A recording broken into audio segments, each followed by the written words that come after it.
Dimanche 31 janvier 2021, balandi émission Lisolo ya Congo totombeli bino boyi malamu na émission oyo tozali ko sala lelo un jour avant célébration ya liwa ya oyo biso toyeba ki tolingaki mingi opposant historique Etienne Tshisekedi wa Mulumba. Nakokanisa liwa ya Etienne Tshisekedi wa Mulumba, professeur akomaki na ba chronique na ye a intitulé ki yango héritage ya Etienne Tshisekedi wa Mulumba bandaki déjà banato bandaki mubu ya 2021 afungola ki lokase ya sika ya émission héritage Etienne Tshisekedi wa Mulumba a expliqué ki biso na kolandisa ba émission euti koleka tolo abandaki a expliqué ba héritage ebele ya Tshisekedi le bel biso ba héritage symbolique tolobi ba héritage politique o tozobete nango CT ou abandaki yango uta poso uti koleka na héritage politique professeur abandaki ko bete biso lisolo o ya ba compagnon de lutte ya Etienne Tshisekedi wa Mulumba tofulolaki yango na ba 13 parlementaires na bandi nazo bunga te soki na bungi professeur to kopese maloba arozongisa biso na nzela Etienne Tshisekedi comme une école, professeur alobelaki yango. Lelo toza kokoba na ba compagnon de lutte ya Etienne Tshisekedi wa Mulumba, disons les 13 parlementaires. Pour ce retour les cas petaki lisolo na ba 13 wana mingi kakonde ba bimisaki mitu abetaki lisolo ya moko na moko. Mais lelo akoko ba lisusu na lisolo wana ya ba 13 parlementaires parce que oyo uti koleka alobela ki soka ba 4 oyo ba bimisaki moto koza pe malamu atanga ba nyonso ba 13 wana nyonso o bazalaki na basalaki bitumba elongo na Etienne Tshisekedi wa Mulumba mbote mil professeur pe boyi malamu na émission na biso lisolo ya Congo mbote mama Laetitia professeur to na bandi ke na bungi te na soki na bungi me na bungi musika te na zaka rapende to bandaki koloba ba compagnon de lutte ya Etienne Tshisekedi wa Mulumba beso ba 13 parlementaires o bimisaki mingi ezaki ba 4 o ba bimisaki ba mitu o expliquaki biso moko musala na ye o komaki pe kutu kino na ndenge ba komaki na niveau ya ba mususu bazwaki banzela na bango moko na moko ti Tshisekedi ye moko ayi ko se retrouver à incarner ce que IDPS ye moko Etienne Tshisekedi wa Mulumba mais lelo obete biso CT ya ba 13 nyonso wana toyeba moko na moko moi ata 1 minute ou 2 minutes au récapituler makambo au résumé pour makambo ya semaine passée ce qui ngana bungite mais nabi ke na za musikate na ke musikate na makambo na loti Oza moye koli malamu, on récapitule malamu, effectivement, à l'occasion, pour commémorer l'Iwa ya Kondo Etienne Tshisekedi, au Tubungisi, et là, ça les 4 ans, je crois que c'est le 1er février, hein? 1er février, c'est-à-dire lobby, c'est anniversaire là. Tobandaki, Tokomaki, ni article wana, Tokomaki, chronique wana déjà tant akufaki et puis tozongeli yango na kati ya émission à l'occasion ya mort na ye tolobai que Tshisekedi aza mutu munene aza vraiment moto a marqué histoire en mboka na biso même soki akomaki président mais musala ouais asali etikali parce que etikali na mutu na biso tobetaki lisolo ya héritage eza ebele tobaki héritage ya liboso eza d'ordre idéologique c'est-à-dire makanisi na ye mayele na ye o atiaki pai na biso o etikali lelo na ba slogan te na ba mot d'ordre hein na ba concept le peuple d'abord état de droit ainsi de suite et là on est kota na mutu na biso o balwa na IDPS ba ke IDPS sous parti politique comme état d'esprit donc eza peut-être exagéré c'est-à-dire que comment un comportement na biso na lobai ke zaka bato IDPS te héritage ya Tshisekedi eke na mboka mobimba na Congo mobimba esprit ya koboya makambo ya koloba non ekotela ba congolais belé et outi na epa ya Tshisekedi ça on doit le lui reconnaître tu vois que ils ont un niveau héritage symbolique dans le côté communicationnel en tant que politique. Tu sais qu'il a réussi à communiquer, penser na un symbole. Symbole à liboso où est tamboli où est réussi à le coller dans le ça V le coller la victoire. Quand il y a bitumba abaye que suka eza victoire. Symbole ami balé au tolbagi nango eza moyere nae. Moyere nae eza symbole ya incarnation à tu sais que déjà symbole ya résistance. Et puis bananaye est belé tant on a bananaye eza bana politique va adopter symbole wana un jour peut-être tant on comment to rappeler bato belé o lelo na lutte na bango to ba Frank Diongo ba Ngwemba ba Lisanga Bonganga bato na yoso na accoutrement na bango ba adopter style à Tshisekedi parce que baza bana école wana to ba pe que même na vestimentaire na comme un symbole en tant qu'azaki motu ya bitumba abana s'encombrer na ba cravate na ba costume mingi même ceux qui a lutaki poto zonge la cravate na costume amuto oyo a lutaki makasi pour que abakos ezonga ekoya pe to zonge la costume na cravate mais abana la tango ka soki ba manifestation minene ezali mais tout même na quotidien na alaki simple ba bubu na ba safari donc côté symbolique to releva ki biloko wana. Alors na héritage politique tongaki kobeta lisolo ya bana Tshisekedi comme une école politique quand on appelle atiki héritage makasi mbalo elekai na bayi que ceux qui par hasard par l'absurde tolobi que eloko moko mobeko moko ekoyi babi bato nyonso o baleka na école ya Tshisekedi balongwa na politique. Vraiment, scène politique à Congo et vous allez dévaster. Parce que Atika Bana est belle. Et la Bana au Batika la IDPS, et la Bana au Bakenda, mais Batika Bakenda dans la cachée à Etienne Tshisekedi parce que marque Bango. Donc on a tout bandai ko tanga ba catégorie est belle à Bana wana. Catégorie liboso au toté mais la kangozaki les 13 parlementaires. Ça peut paraître un peu absurde que l'un des 13 parlementaires, tout à 13 parlementaires comme héritage. Mais effectivement, parce que 13 parlementaires, comme Komboza Koloba, balaki commissaire du peuple, député, tant que tamboli na Mobutu a monnaie que les Mobutu azo kendeza ndenge bayokanaki au départ. Parce que tu sais que l'une des personnalités au bayokana na Mobutu pour créer un PR. Mais ndenge bandi ko tambola dans nzela ba moni que Tshisekedi Mobutu a comme une dérive dictatoriale et ba moni qu'il fallait arrêter. Alors 13 députés ba kende ko yokana et là ko liboso ba le principe il y a démocratie. Ba zonge la démocratie parce que la démocratie les alaka déjà na mboka depuis 60. Ce que tu rappelais Lumumba na Kasavubu ba système politique démocratique et vota qui bango comme président.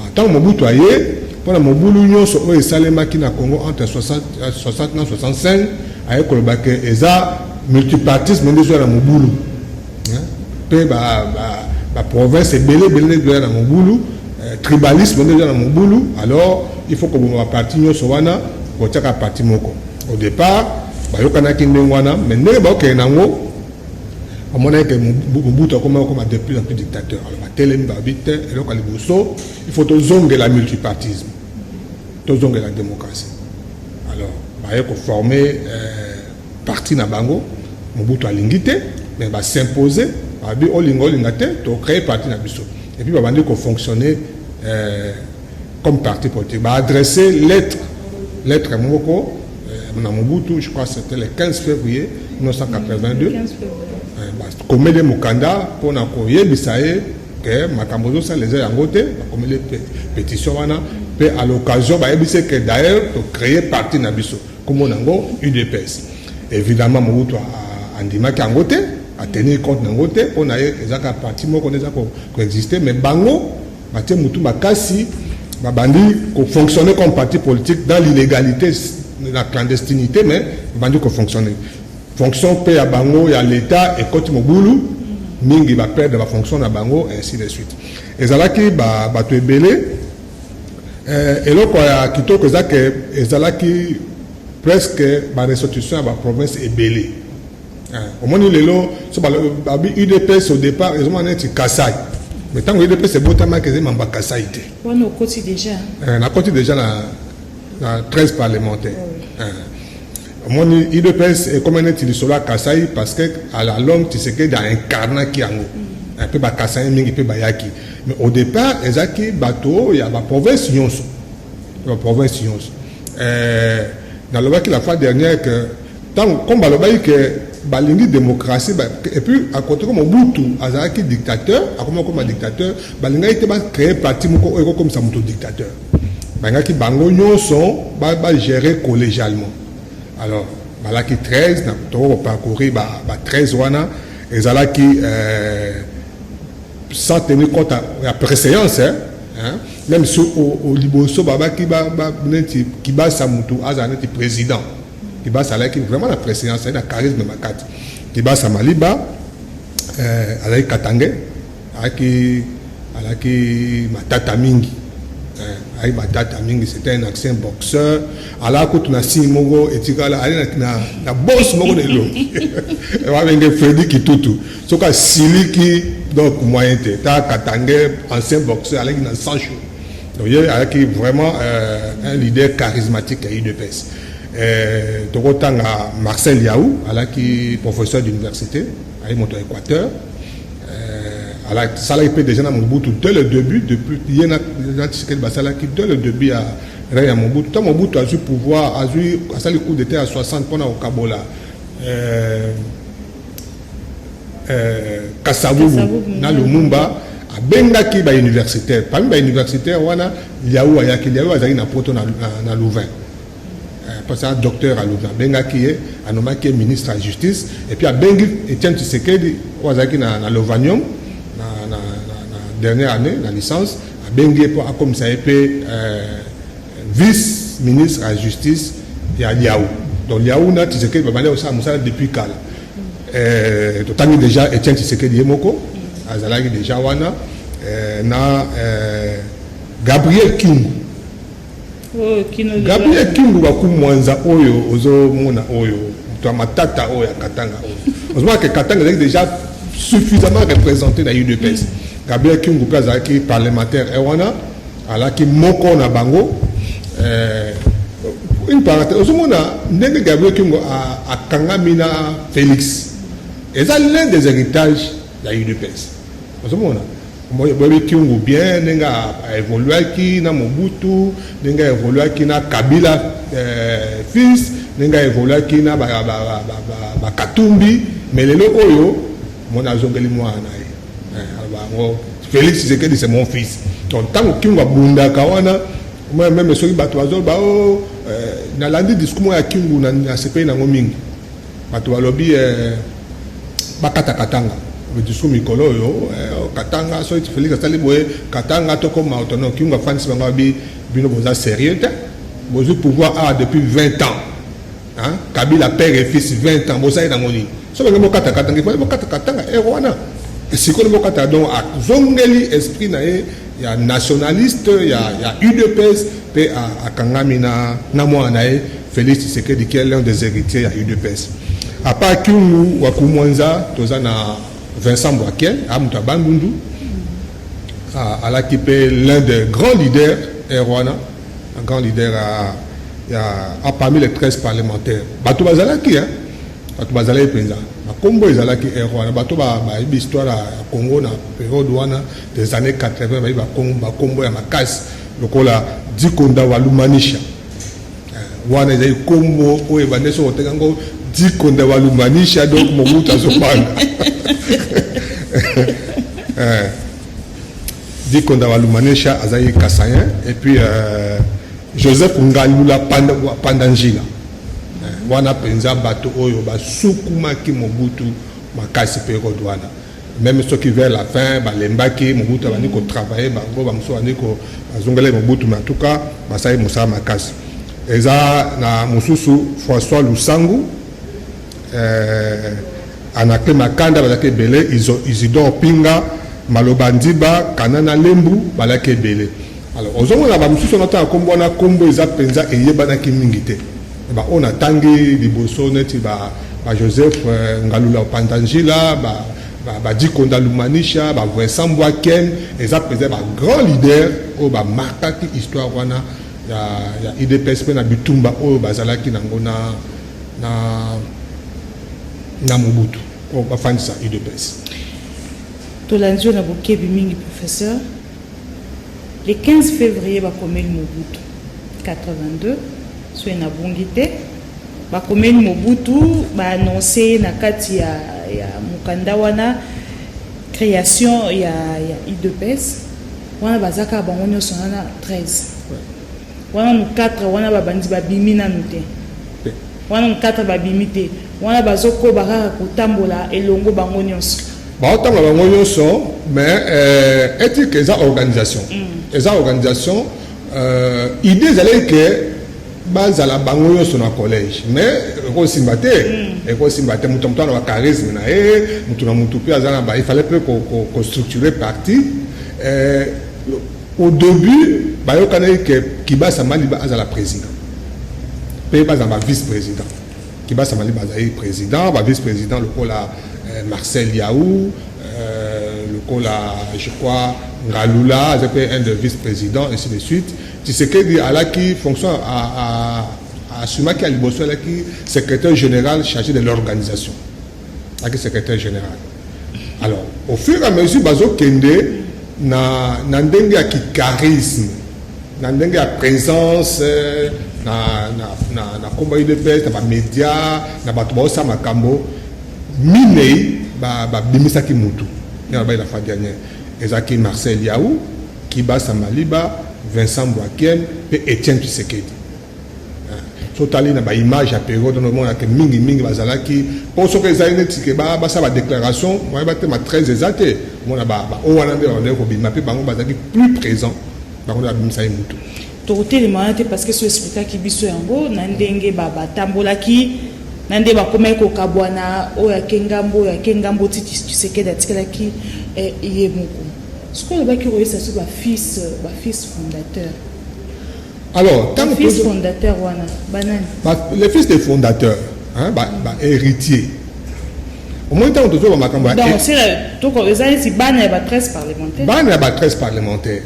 Tant que tu vois makamba héritage ya Étienne Tshisekedi par ricochet. Héritage à UDPS. UDPS est créé dans 13 fondateurs, 13 parlementaires, mais UDPS est évolué. Tant qu'on va dire qu'il a évolué, comme aux Anzela, UDPS est comme une branche ébélée, et pas une branche ébélée. Kibasa Maliba, la fois dernière, à Yokanité, ce qu'il dit, n'est pas vraiment beaucoup de travailler bango. Kibasa Maliba a bimi à sali UDPS Kibasa.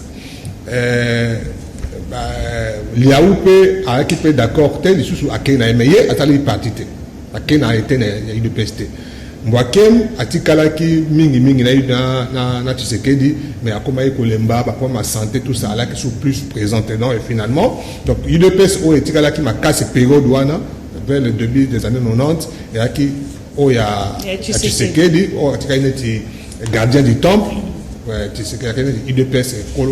IDPS et Tikalaki parce que l'IDPS symbolique est qui limité comme bien on a fait à limiter à tirer un siège ainsi de suite qui bat ça malheureusement peut accueillir à ça les partis mais malheureusement peut accueillir un peu plus tôt et puis mon parti Tikalina Bana et sur la force ma casse sur la IDPS et à Tshisekedi ce qui fait que finalement Tshisekedi a comme incarnation il y a UDPS.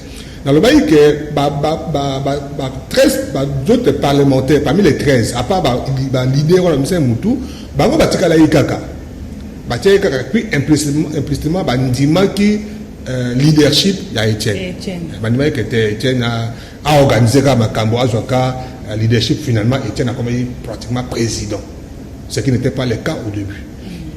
Alors tout le baké na bato nyos o baké wana surtout mon histoire destin est bizarre. Moi, les 4 leaders, Makas, Étienne Tshisekedi, Marcel Yaou, Frédéric Kibasa Maliba, Vincent Boakem, Bakei, dans la vie familiale. mutu na mutu aboti bana na ye et puis naturellement bana mingi balandika makolo ya bapapa. Alors ndenge parti epanzani wana mutu na mutu azwi nzela na ye. Mais ce qui tout ça avec le recul du temps lelo surtout mingi na makambo oya union sacrée. Héritage à liboso ezak Félix moi na Étienne. Étienne aboti bana belé hein. Et Félix aza parmi bana oyo bandi ko s'intéresser na mamba politique. Félix azali na poto, atangi na poto, afani na poto na musala na ye et puis ba désigner chargé de politique extérieure il y a UDPS. Hein, secrétaire national chargé de la politique extérieure. Alors, bandi continue ma politique. Au fur et à mesure, nous pouvons évoluer, vers le tant que toujours Bundapon à l'élection en 2016, à Zongi Awa, Bundi na Étienne, finalement Étienne vers après accord à Saint-Sylvestre, Étienne avec Ojaliwa 2017 hein. 2017 tant Ojaliwa espace il y a opposition. On va qu'il fasse à Kabila, bah Monique ezamala mupona bitumba o Etienne Bundi mingi moi ane le kola moi ane abimisi mutu to désigner moi ane et bah désigner qui moi ane la place na pour na représenter opposition na période one. Donc Félix a bandi komata. Donc héritage, il y a liboso Zach Félix a hérité de la lutte. Résultat oyo Etienne Bundi nango Timenge permettre les lots à comme appeler leader dans l'UDPS, puis les lots à comme président de la République. Côté il y a Mbwakiem, banana peut s'intéresser à la politique. Déjà je crois dans la période il y a musée hein. Tant au musée il y a la politique. Oui. Ouais. Donc les appels schéma pensant destin et dessiné schéma pour na 4 leaders à l'UDPS wana. Donc, Mbwakem peut déjà, dans la période de musée, quand au musée, même si il y a un parti politique, mais il y a un sala pena bato opposition. La vérité, c'est que contact c'est entre Étienne Tshisekedi et le musée. Mais le musée a qui pris en otage na balien na Abdel, balinga qui que Étienne a la place makasi pour le musée pour no banga Étienne. Moi Étienne premier ministre, schéma de premier ministre. So premier ministre, alors, salut tout, au moins sur texte fondamental, et organisé l'État, dans la période de musée a abomi constitution. Loi fondamentale, dans la loi, abomi poste à premier ministre. Vous voyez que ce poste à premier ministre, et au Canada, Étienne déjà dans la conférence, voter qui est premier ministre. Mais quand même à compenser le qu'on a approché qui Mbwakem comme Alemba qui déjà a malade moyen à contre le gouvernement exact normal qui moi David Mbwakem il y a peut-être qui a puis les lots David Mbwakem contre qui dans le gouvernement il y a musée parce que à la qui moi il y a Vincent Mbwakem parce que Vincent Mbwakem est leader de l'UDPS un politique n'est pas là ce que côté Simbete il faut que côté pour équilibrer. Nous sommes les héritage à UDPS. Donc, comme les longs secondes, et puis papa, ils ont quitté là-bas. Natangi Félix Tshisekedi, Natangi David Mbwakem. Côté, il y a Kibasa.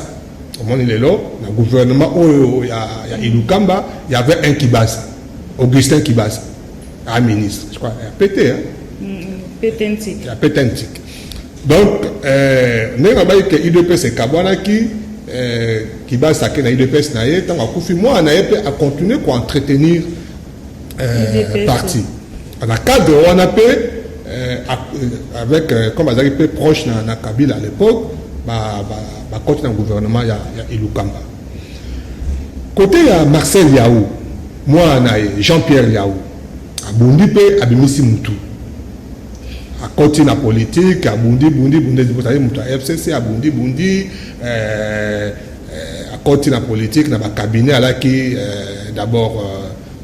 cabinet. D'abord conseiller dans le cabinet à Bochab, à Tikaliwana, à Mati, à comme directeur de cabinet à Otokende, à président de l'Assemblée nationale, Robert Minakou, et puis à quelle campagne, à battre campagne, à Bimi député. À Mati. comme si quoi a confirmé que a confirmé combo ya papa, a confirmé que dans la scène politique a existé.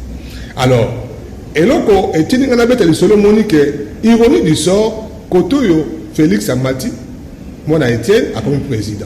Et tant que Union Sacrée Botami bana wana nyonso on attend combo. Bah c'est rappelé que oh il faut toujours en andako. Félix a comme président, ndako na biso o tobotama eza UDPS, bango nyonso ba se rappeler que baza bana ya ba fondateur. Liaou azongo me parmi bato o ba utaki na FCC tango Union Sacrée bandi o ba se makelele liaou a saki ba déclaration. Alobi ngana zongi.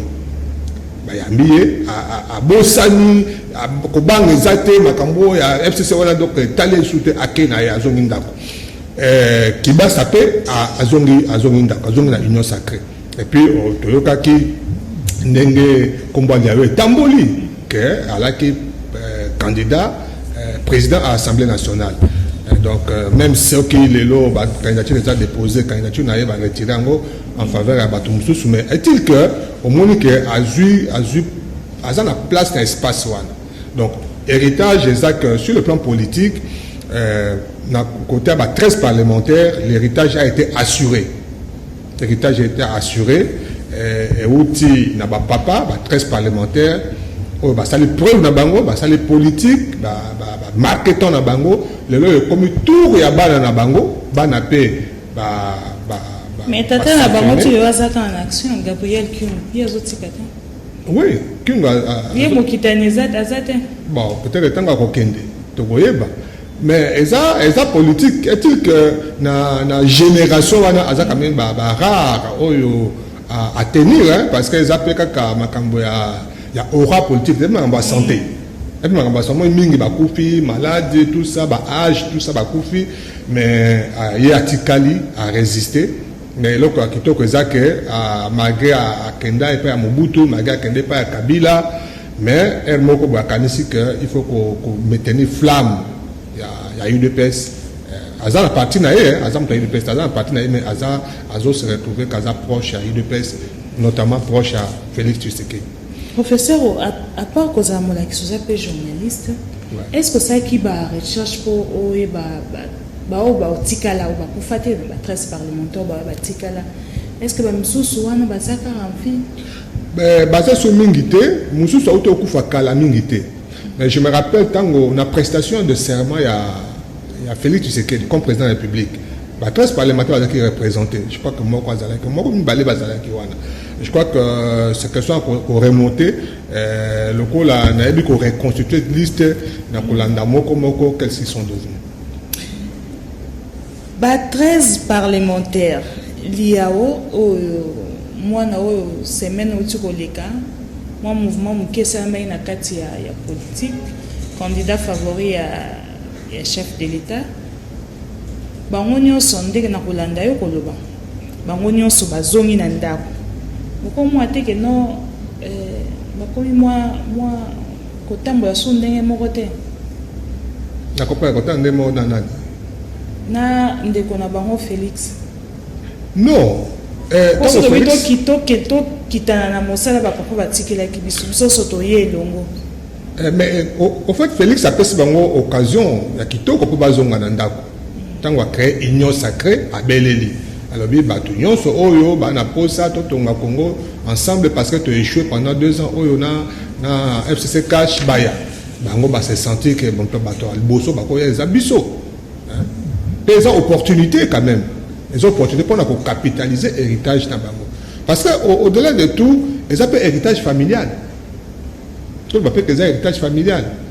Tu sais que les lois sont comme président, ils appellent, au-delà de l'héritage politique, ils appellent héritage familial. Vous voyez, ils ont un combo à papa, non seulement un combo, mais la famille aussi. Parce que il faut tout le bango pour les tant que na opposition tient à Bundaki, neti ba opposant be ba bunda famille eza ko subir hein famille eza ko subir ba coup makasi ba nzala ba boloko hein ba privation ba chômage tout ça wana famille eza ko subir coup et ce qui lelo moko abimisi mutu pour avoir gain de cause eza seulement victoire y a partie te mais ça peut occasion où famille peut respirer donc mon Félix a commis mon conseil bah de belé bah qui nous ça là notamment nous qu'on a eu à confier malheureusement peut belé la famille bah qui position donc ça normal que bah au mususu wana pe na combat bah papa na bango bah revendiquer que bah papa bah bunda parce que donc bah solo que ceux de l'autre Félix c'est que d'accord mis mon conseil et ça pour na Étienne mais ça peut pour na 13 parlementaires pour banda qui lui sont donc bitumane banda qui na 13 parlementaires notamment bah au bah 4 on va saler musa makasi ti muke no bah 38 ans de lutte il y a moins de petits résultats donc c'est normal que bah y a peu qu'on revendiquer place na bango sous le soleil non l'autre rôle bah que tu sais que di wa Mulumba le fils et le père a une incarnation il y a UDPS. Tu sais que le monde a combattu incarnation il y a UDPS non seulement incarnation UDPS mais incarnation il y a opposition donc et comment qui est moko pour avoir un opposant il faut Étienne Andimayo ce que Étienne Andimayo qui est opposant à lui c'est à pas et au moni nenge ba même ba moko tango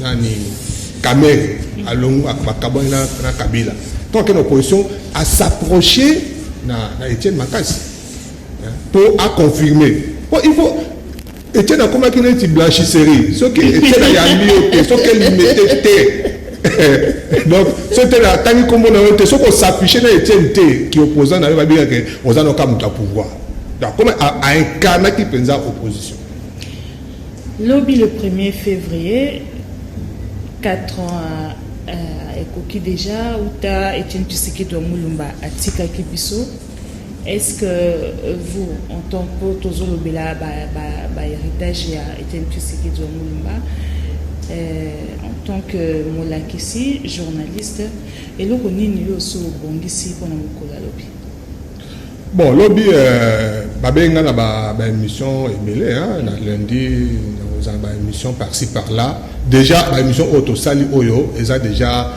moi tu anticipé ma campagne donc depuis janvier tu bandi comme ça l'émission pour te dire que tu suka mais tu komana le 1er février donc tous en a support ou permettre qu'on rappeler pour lui solo Oyo bana na biso mingi ba éviter même bana ba wewa ebelo bazo tambola bazo soutenir de pes mais peut-être histoire il faut te expliquer bango place to outil pe place to zokende donc à part l'émission Oyo tozo multiplier donc l'OBP na kanisi na kotambola na ba chaîne ebele pona ko beta masolo ya Etienne Tshisekedi pour eza histoire ya mboka na biso moi tour ya zalate na mozole na ebite na ko meka otala programme nanga mais na ebite mais mingi en tant que journaliste na pe satan nga mingi na ko beta masolo pour expliquer qui était Etienne Tshisekedi qu'est-ce qu'il a apporté Totondi Botondi professeur pe to likiete lobby mokolo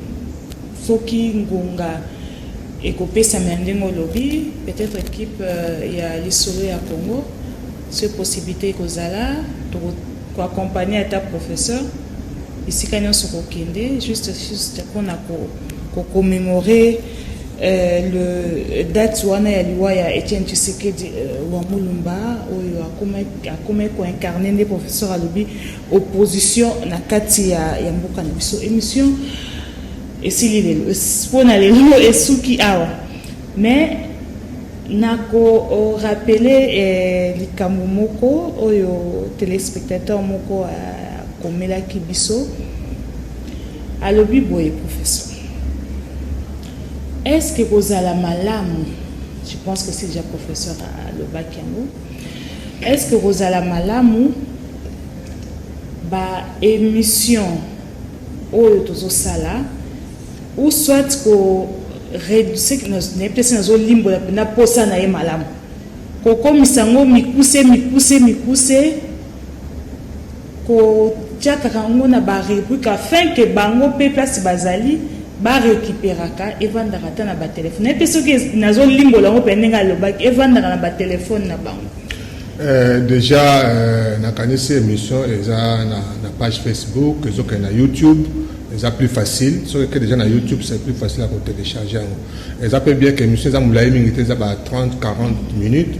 Mais on a profité pour nous remercier la chaîne Nyon sur Obaza pour diffuser l'émission Oyo. La chaîne est belée, ça pour les canaux Éduc TV, ça pour les canaux le peuple d'abord, ils ont collé quand on a combattu, on a pêché, na CCTV, na APIC, na Tokomiwapi, la chaîne est belée, baza ko diffuser l'émission Oyo. Donc merci beaucoup pour la contribution. Il y a histoire en beau cannabis, tout ça pour ça pour na mbongote, tout ça pour ça pour na avantage, tout ça pour histoire en beau cannabis et yebana donc construire avenir sans que tout s'appuie sur l'histoire. Merci beaucoup, professeur. Nabandi, Tokutani, Poso Ezali Koya, toujours dans l'émission Héritage, il y a Etienne Tshisekedi Ouamulumba. Bonne soirée chez vous.